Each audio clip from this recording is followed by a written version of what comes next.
This time, handguns straight from the factory compete at the Production Nationals. Plus, the Savage pistol from 1907 is now one of history's guns. And Colt celebrates 40 years at Gunsight. This is Shooting USA, reporting the stories of America's shooting sports.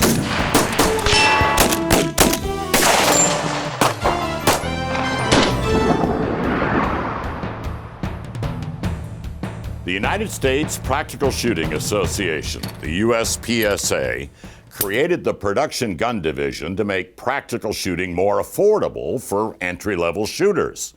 Only factory-built guns can compete, the same ones on sale in your local gun shop. Competitors of all skill levels are now shooting the division, including the gun company's sponsored pros, because it's become the old NASCAR slogan, win on Sunday and sell guns on Monday. This year, the top shooters are in Barry, Illinois for the national championship. John Scouten has the story.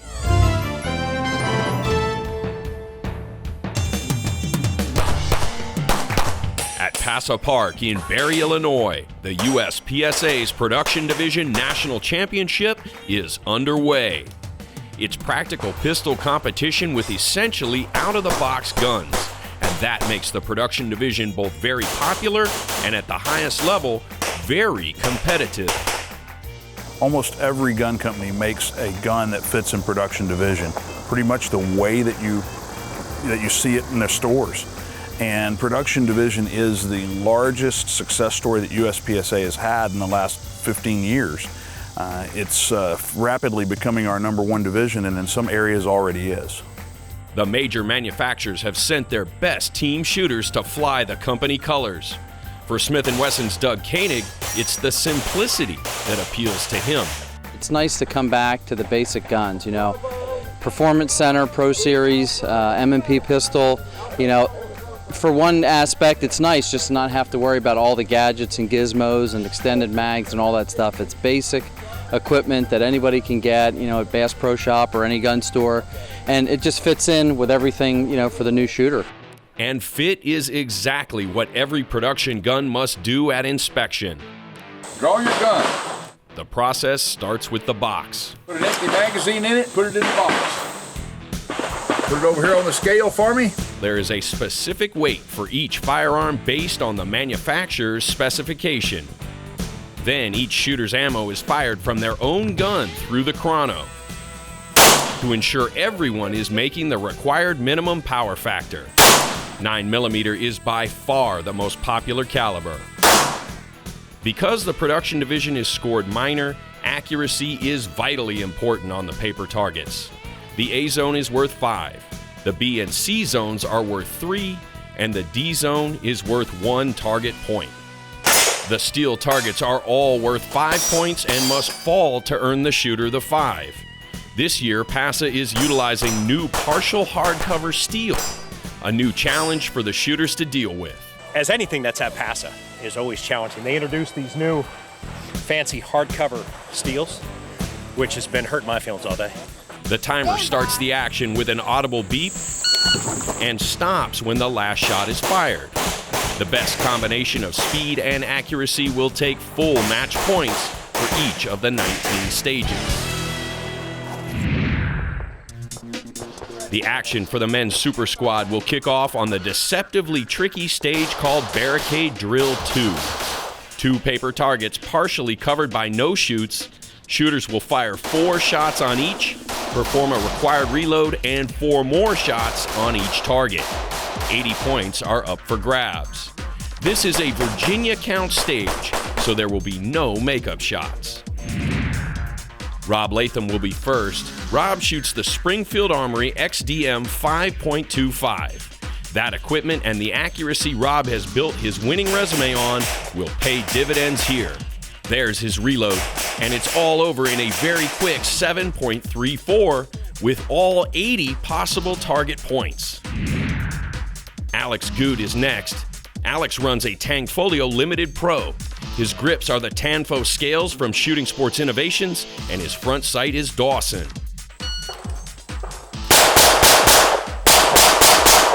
solid reload. He's slightly faster than Rob, but he's less accurate. 7.62 and 76 target points.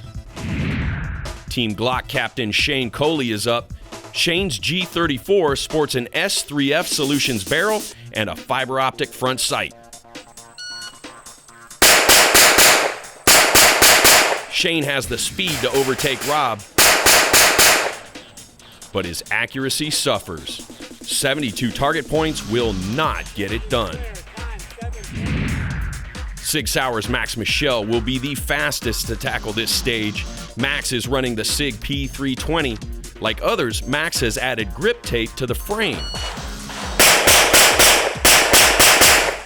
His shot cadence is steady.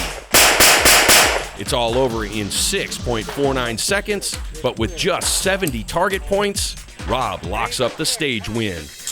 All 80 match points go to Rob Latham. Max, thanks to his speed, is less than a full match point back. Alex and Shane round out the top 4 for the stage. A solid start for the Great One, but there are so many challenges ahead as the stage designers at Paso Park have pulled no punches in creating this national championship. We've got more action with the men's and women's Super Squad next. Introducing the M&P M2.0 by Smith & Wesson, enhanced for complete shootability. Featuring a new aggressive grip texture, the famous M&P Optimal Grip Angle, 4 interchangeable palm swell grips for nearly any hand size, a light, crisp trigger with a clear tactile reset. Everything you love about the M&P pistol made even better. The new M&P M2.0, advanced by design. Shooting USA is brought to you by the M&P by Smith & Wesson, advanced by design. Working within the confines of a flat pistol bay can be challenging for some course designers, but Ray Hurst and his team at Paso Park have been doing it for years. They've got tons of experience laying out challenging and unique courses of fire, and this year they're on top of their game. We pick up the coverage on the stages forward and back up 3. Stages 2 and 3 of the USPSA Production Nationals will be shot back-to-back. Shooters will come to the line and make ready for Stage 2, 8 paper targets and 2 steel, offering 90 points. Once completing that course of fire, they will immediately top off and reholster to begin Stage 3. Shooters begin with their strong hand on the door.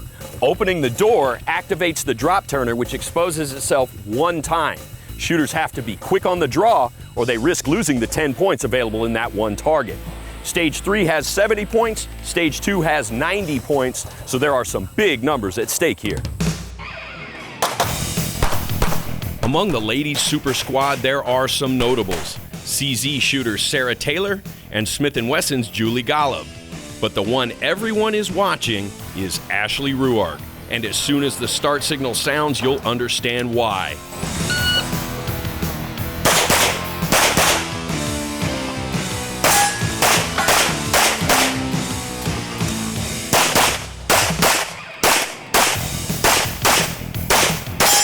Stage 2 is over in 13.31 with 84 target points. Now Stage 3. She's all over that drop turner.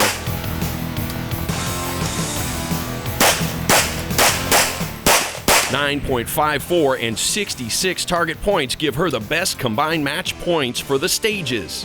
Almost 10 points better than the next closest lady. Among the men, Shane Coley will be the one with the best combined scores from stages 2 and 3.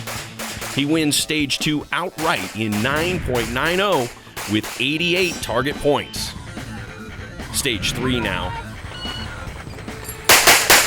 He's got the jump on that drop turn target, fast to the back. 7.39 and 66 target points gives Shane a combined total of 158.59 match points for the 2 stages, best for the match. Next up for the men, the tricky stage known as Twisted. It's a 110-point course of fire requiring 22 shots on 9 paper and 4 steel. All shots must come from within the shooting area designated by these orange sticks on the ground. Shooters are forced into this far right position to take this paper target here, and many have decided that it's faster to run outside of the shooting area to get to this final position. As long as no shots are fired outside of the shooting area, it's perfectly legal, and shooters are turning in some lightning fast time. Max Michel is up. Everyone knows there is no good time for a malfunction, but when you're headed out of the shooting area, it's as bad as it gets. The extra steps back cost him big.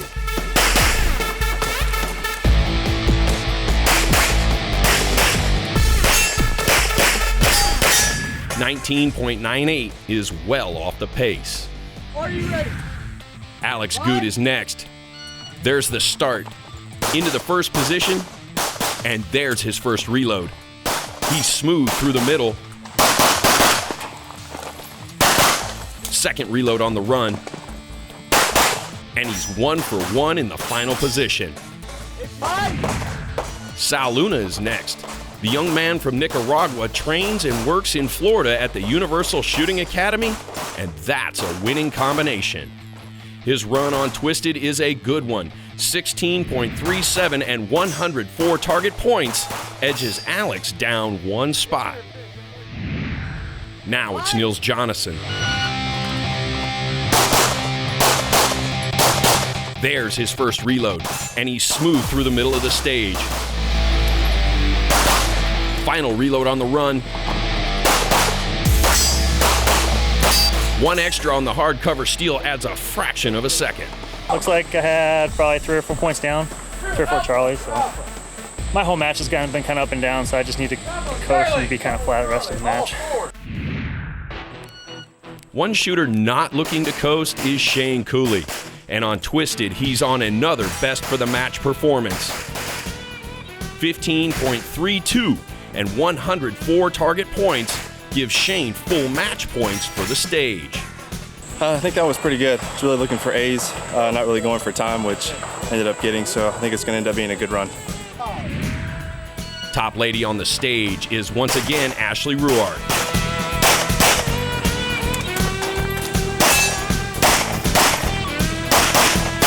Her run on Twisted is all over in 20.26, but 108 target points, just 1 shot not in the A zone, is an astounding level of accuracy on this challenging course.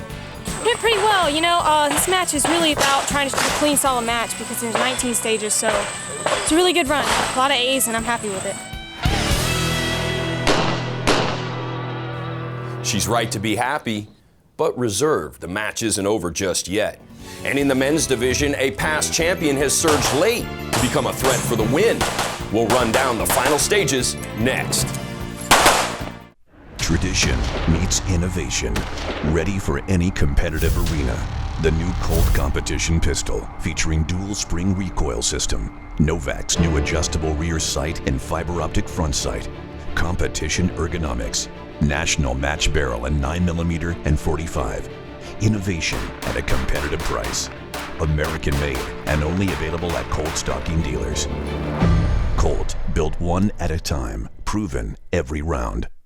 Shooting USA is brought to you by Hornady, accurate, deadly, dependable, and by Bushnell Performance Optics. As the USPSA's Production Nationals comes to a close, there are some high-value stages yet to be decided. We pick up the action on the stage known as Where Are They?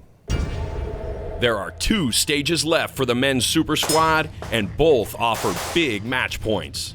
The stage Where Are They? This will be one of the final stages for the men's super squad, and with this many match points at stake, everyone is going to push, and that means anything can happen. A 160-point field course of fire consisting of 13 paper and 6 steel. There are 2 single exposure drop turning targets on this stage. Each is activated by one of the hardcover protected steel.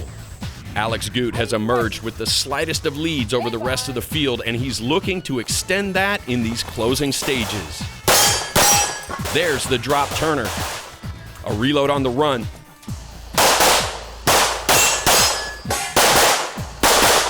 There's his second reload. Final reload on the way to the back, and it's all over in 21.05 seconds. Kind of felt a little shaky on that one, but one more left. Hopefully it'll go better, but points sounded good so far, so we'll see. Ben Steger has stayed within striking distance throughout this match, and these final stages will be important for him. He's very quick through the first position.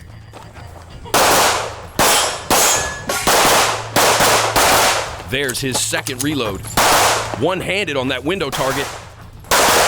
Final reload there. And he's all done in 21.79, but he wanted better. Not the best, but it could have been a lot worse. I almost ran out of ammunition, so I had to be very, very careful.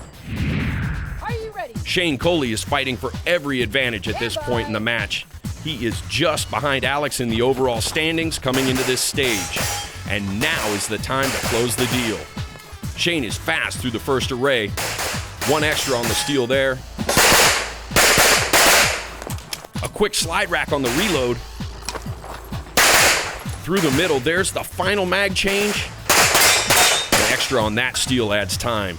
Had one pickup shot on the steal, which I think cost me just a little bit of time. Beyond that, though, catching my breath. I feel like my points are really good, so it's going to keep me in the race, so I'm happy with it. And happy he should be. The top three in the overall look like this. Alex Gut is holding off Ben Steger, and Shane Coley is staying close in third. The final stage for the Super Squad is known as Double Max with a twist. It's double max because of the two max trap targets. Each is activated by one of the 4 hardcover steel that are stacked in line. The twist is the drop turner activated by the door in the middle of the stage. 13 paper and 4 steel offer 150 points. The word of a close finish has circulated around the range, and the crowd has formed to see who will be the national champion. Alex Gut is first in the order among the top 3. Shooters start the stage with their strong hand on the door, but they don't have to open the door on the start. Alex drives hard to the left position.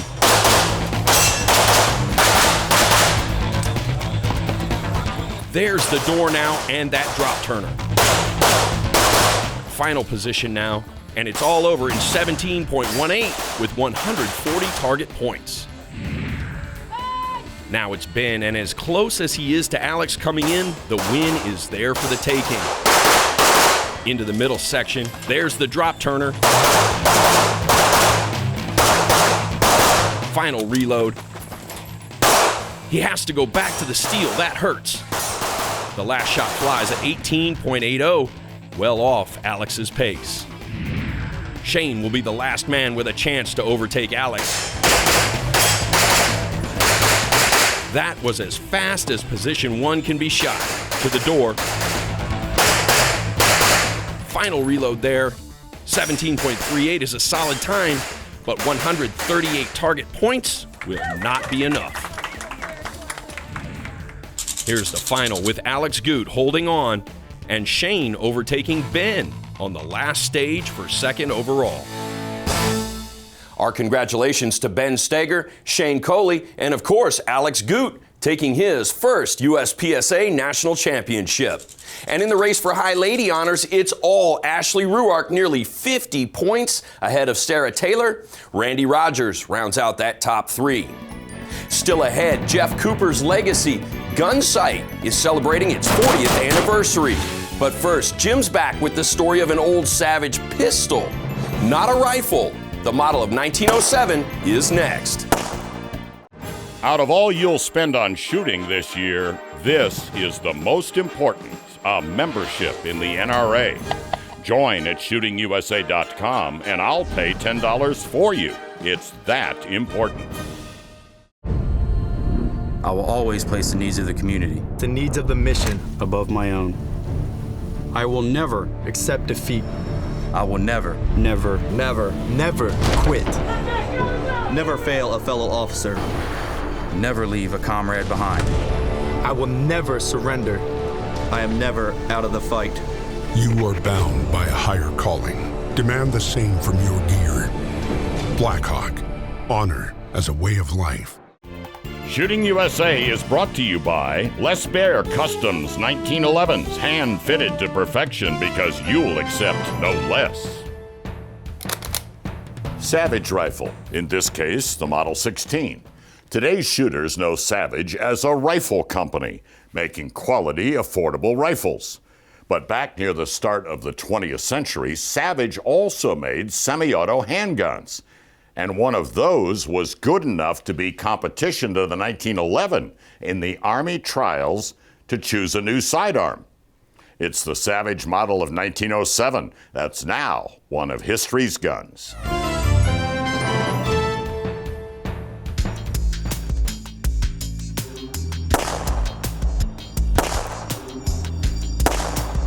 It may not be among the most famous of American semi-autos, but it's among the more interesting. A 10-shot pocket pistol in .32 ACP, the model 1907 Savage. This is a really good quality, highly regarded, popular little gun. They made lots and lots and lots of them. They were sold to civilian and some police agencies. And as far as pocket pistols goes, of its period, of its time, it's certainly in the top echelon. The 1907 is sometimes mistakenly called the model of 05 because November 21st, 1905 is stamped on the top of the slide. That's the year the government awarded a key patent for this pistol. Savage introduced it 2 years later. It's a little a blowback. It has a 10-round magazine. And though it has a hammer, actually what looks like a hammer is not a hammer at all. It's a cocking lever that operates a striker, so the thing is really basically striker fired. There's not one screw in the whole gun. Everything in it is all kind of snaps together, even the grips. While this pistol is in .32 caliber with a later variant in .380, the Savage was originally designed in .45 ACP, though that big bore version had somewhat different and stronger internal workings. They're very substantial. They're really a solid little gun, rugged and reliable. Savage entered its .45 auto in the U.S. pistol trials of 1906, where it was one of just 2 finalists, losing in the end to the entry from Colt, a John Browning design called the 1911.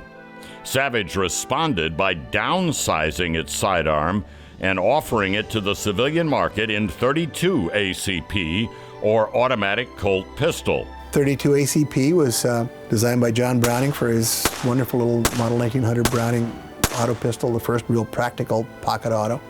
And it was used subsequently in jillions of different American and European pistols. It was a very, very popular round. Popular, but not very powerful. Still, one army found both the round and the Savage that chambered it very much to its liking. The French government in World War I bought 40,000 of these, including this one. You can always tell the French guns because they have a little lanyard loop on the back of them, and they're in a certain serial number range. By modern standards, a .32 would hardly be a gun to take to war, but it worked for the French in the day, helping them drive the Germans from the trenches of the Western Front. As far as a military arm goes, of course, .32 ACP in the fields of France, that would not be my idea of a service handgun. But the French were buying lots of .32s, including lots of them from Spain. And this one would certainly be the equal or maybe the master of many of those. Ultimately, Savage found greater success selling to civilians and police. Some of the famous Pinkerton detectives carried the model 1907, and celebrities like Buffalo Bill and Teddy Roosevelt endorsed the gun. Plus, Savage mounted an all-out blitz to market this pistol to women. This gun gives her nerve and 10 quick shots, they said. Even famous Wild West lawman Bat Masterson touted the Savage. He wrote this little book called The Tenderfoot's Turn, and basically it's a puff piece for the Savage, but it's a cool little book, and in there he notes the Savage automatic would have put the James boys out of business before they even got started. And then it goes on from there. And there's several pages saying how wonderful it is. And a lady here with a burglar, the archetypal burglar with the black mask climbing through the window. It's great stuff. And a great early semi-auto that lived up to the hype. Darn nice gun. What a great piece of salesmanship Savage did after losing the pistol trials to the 1911. 10 shots quick for a lady. That's a powerful slogan. Well, still ahead, Colt celebrates a milestone at the famous shooting range in Arizona. That's next. This is custom gun making, hand fitting, slide to frame, hand cutting the magwell, blending the surfaces of the slide, the frame, and the beaver tail. At every step, a Les Baer Custom 1911 is hand fitted to tolerances no CNC machine can match for match-grade accuracy. And a Les Baer Custom 1911 is priced at 1/3 of what you'd pay any other gun maker. See all the 1911s and rifles at lesbaer.com. Shooting USA is brought to you by Blackhawk, honor as a way of life, and by the M&P by Smith & Wesson, advanced by design. If you've ever participated in any of the practical pistol sports, or if you've taken any type of defensive pistol training, or if you know and follow the 4 rules of firearm safety, then you follow Colonel Cooper's modern technique. He was the guru of handgun training, and his campus in northern Arizona, the world-famous Gun Sight, is celebrating its 40-year anniversary. John takes us back for the history.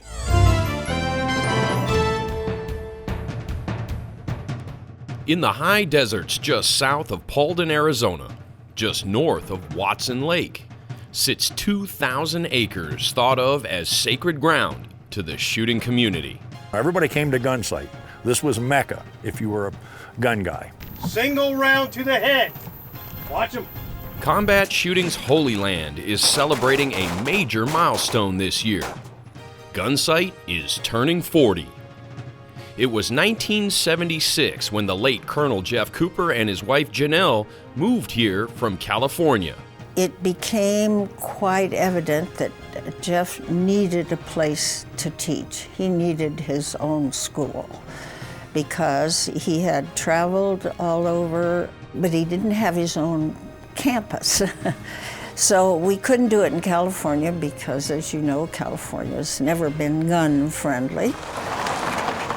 It was during one of the early journeys to the site that Jeff and Janelle were struck by what would become the Gun Sight logo, a raven with wings spread. The raven was very apparent to us when we drove over. It seems like we'd drive over the California border into Arizona and all of a sudden there'd be ravens.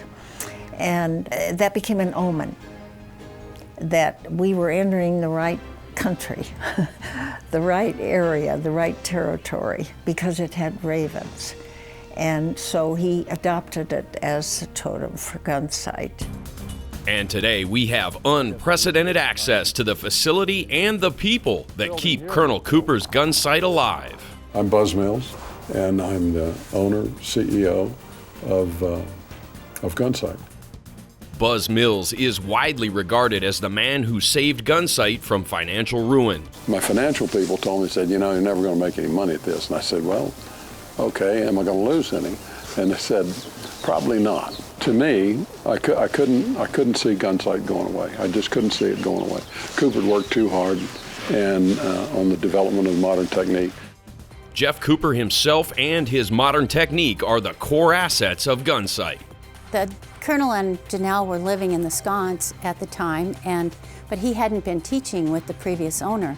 So the first thing Buzz did was to bring Jeff back, to bring back the founder of the school, and we started a master's series set of classes. And to me, it was important to keep the modern technique alive and to keep the instructor cadre that we had in place when I got here alive and growing. Nobody else took the time back in the 60s and 70s to actually study what was going on in the gunfight, who was doing what, who was winning, you know, and what the attributes of the winners were. And he put all that stuff together. He codified it and put it together and then developed the doctrine. It is that doctrine, the modern technique of the pistol that is the basis of training at Gunsight. Right now we are working on our presentation. We're working on building up a little bit of speed, so we're going to do some range drills and just get them worked up to speed. Cooper's doctrine is reflected in everything, even the target. Everything here has Cooper all over it. He's the biggest part of it. The target we're using today is actually called the option target. The option is, it is camouflaged to break up the outlines so the students don't get focused on the target, because we want them to look at their front sight and press the trigger, control the trigger. Move back to the 7. What changes at 7, guys? Nothing. Look at your front sight. Control the trigger. 2 rounds, upper chest.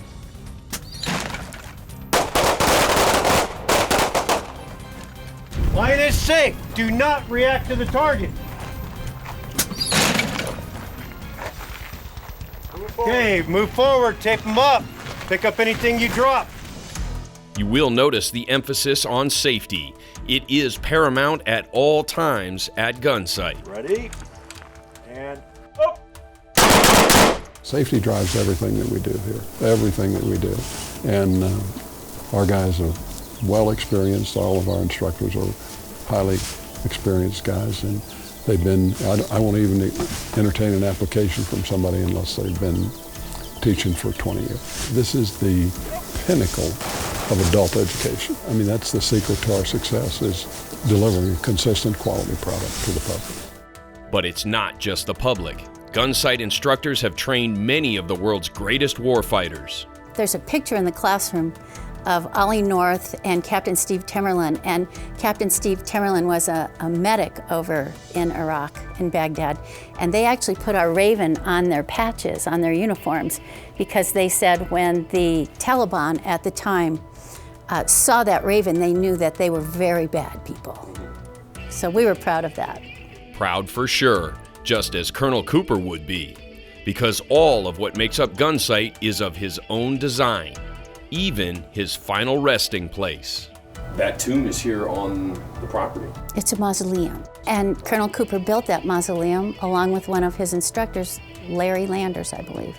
In late September of 2006, Colonel Jeff Cooper was laid to rest in his mausoleum with full military honors that included a Gunsight tribute from the many students on the ranges that day. After the 21-gun salute, each range in succession fired 2 magazines into their targets, and it went all around the ranch, and it was a beautiful tribute that we called Rolling Thunder.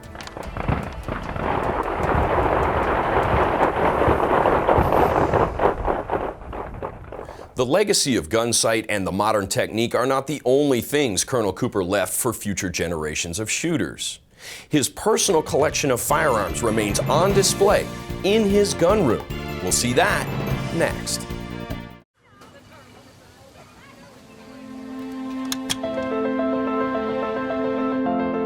Day after day, it's there. It's ready for when you need it the most.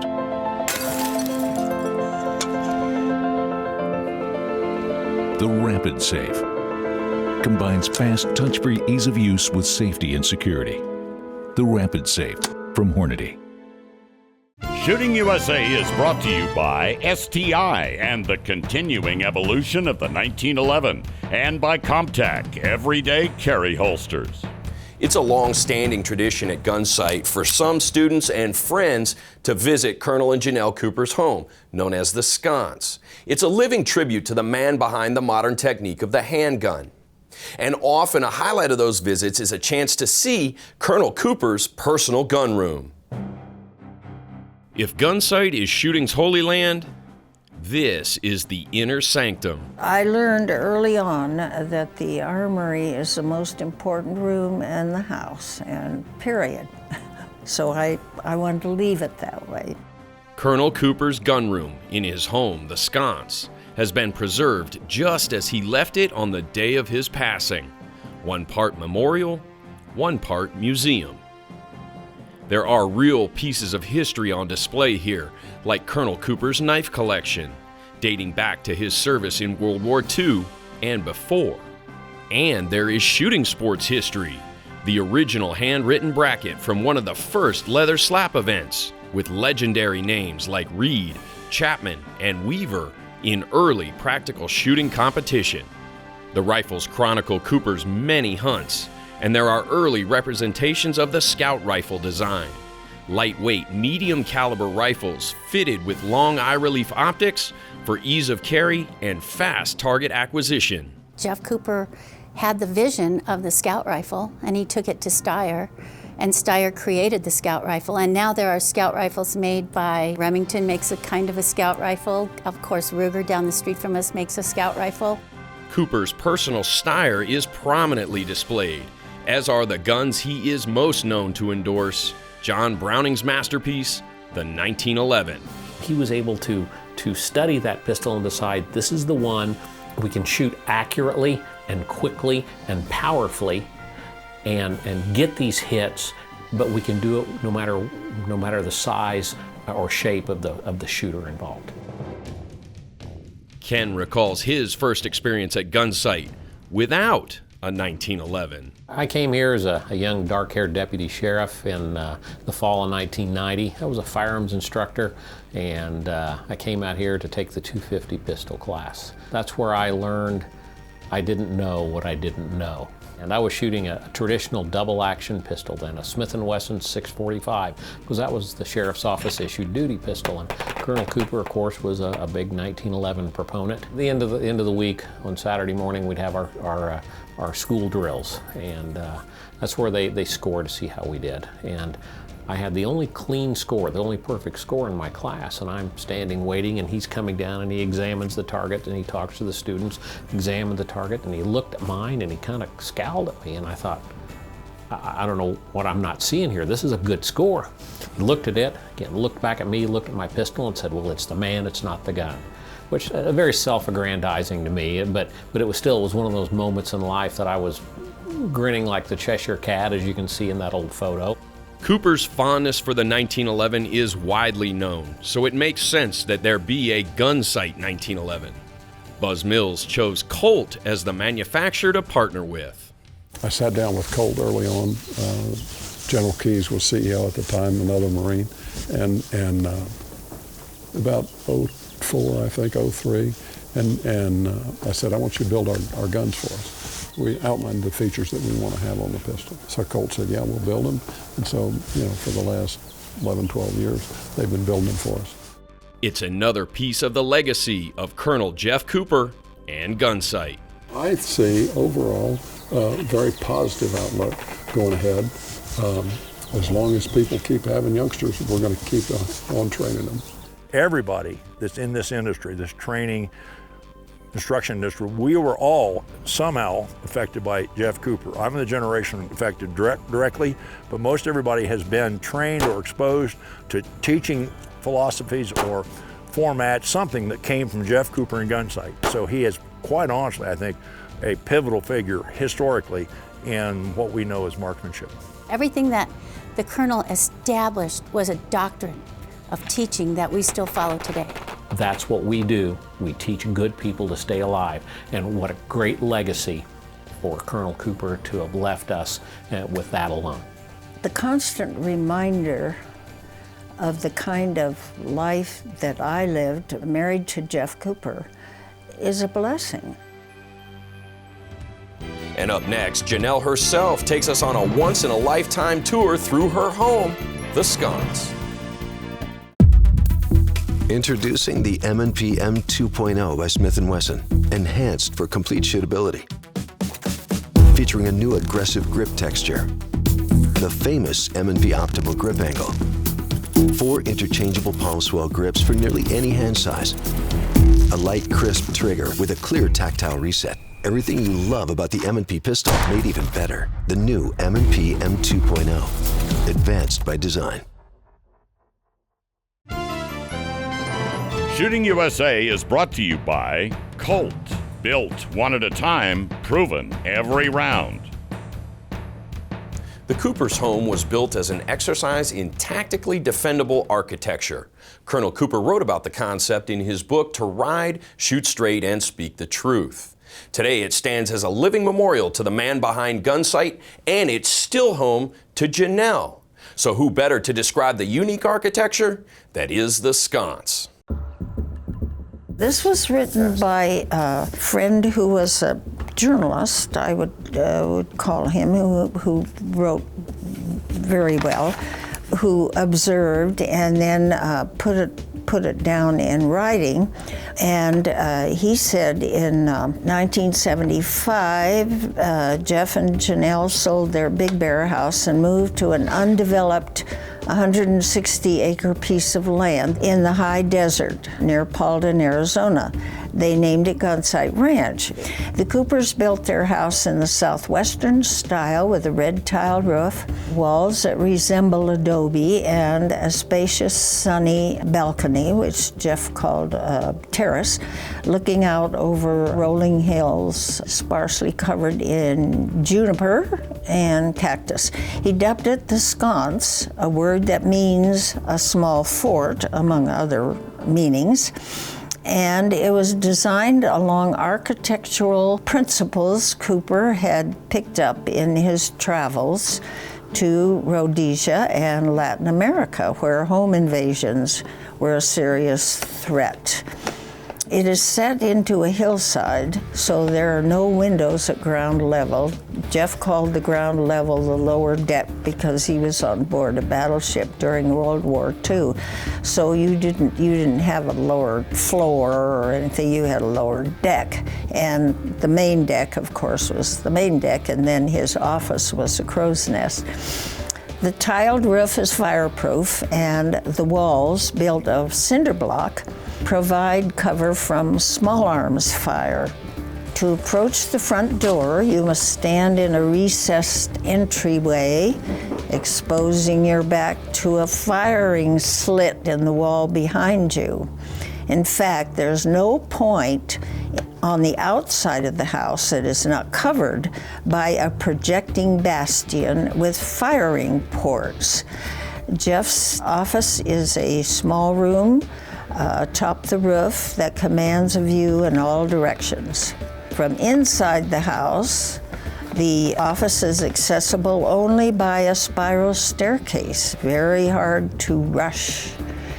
The hallway in the bedroom at night is closed off with a wrought iron gate that, while keeping an intruder out, would not prevent him from being seen and shot at. No fortification can provide security in itself, but Cooper designed the sconce so that those attempting to break in could not do so without alerting him and without placing themselves at a severe tactical disadvantage.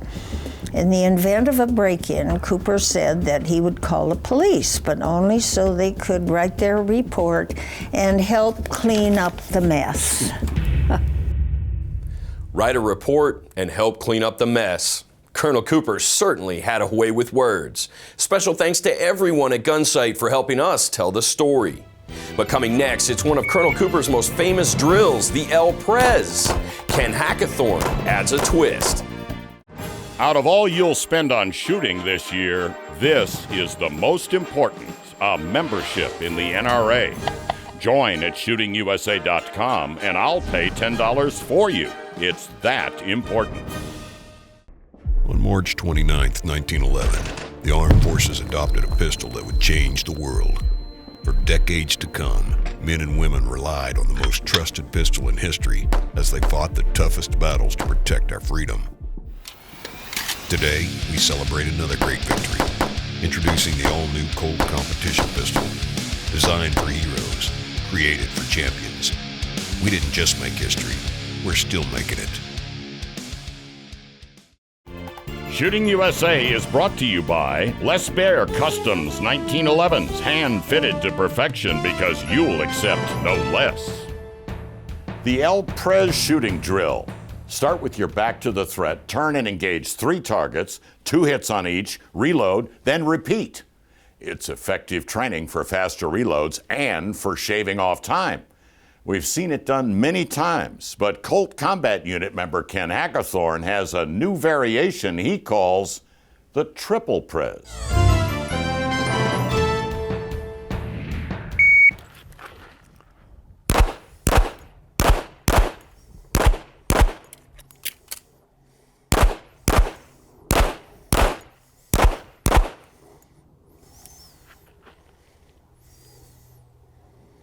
Good. Recover. That, folks, is the traditional El Presidente. Now we're going to do something a little bit different with a little bit more degree of difficulty today in the Pro Shooter's Tip. Stand by.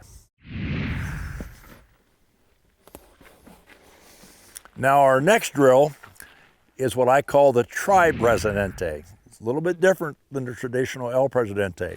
You're going to fire 3 rounds on each target, then 1 headshot on each target. The next piece of the Tri-Presidente that makes it more difficult is the fact I have to deal with an unknown reload.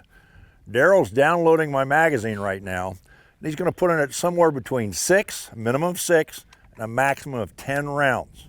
So I don't know when the reload's going to happen. This is a 12-round drill, so consequently, I'm going to be forced to an emergency reload. I don't know when it's going to come. Remember, in the real world, you reload when you have to, not when you want to. Shooter ready. Shooter's ready. Stand by.